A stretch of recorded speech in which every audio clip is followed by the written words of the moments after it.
Trending ngayon sa social media ang breakup ng sikat na TikToker na si Meiko Montefalco at ang kanyang husband. Si Meiko Montefalco ay isang sikat na TikToker at karamihan sa kanyang mga videos online ay viral dahil sa galing nito mag-advise at umarte. Pero nagulat ang lahat matapos makita sa kanyang latest post ang isang video niya na tila ito ay depressed.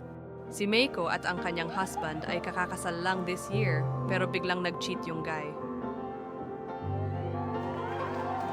Kita rin sa latest post nung gayang isang kadramahan na akala mo siya ang niloko.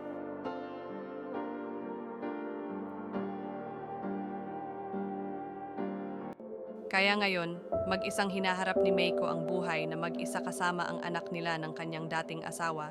Mahirap man tanggapin, pero kinakaya niya para sa kanyang anak. Masakit na yung pinakamasayang kasal sa buhay niyo ay magiging isang bangungot na lang. Kung kailan pa sila kinasal doon pa nagawang mag-cheat nung guy.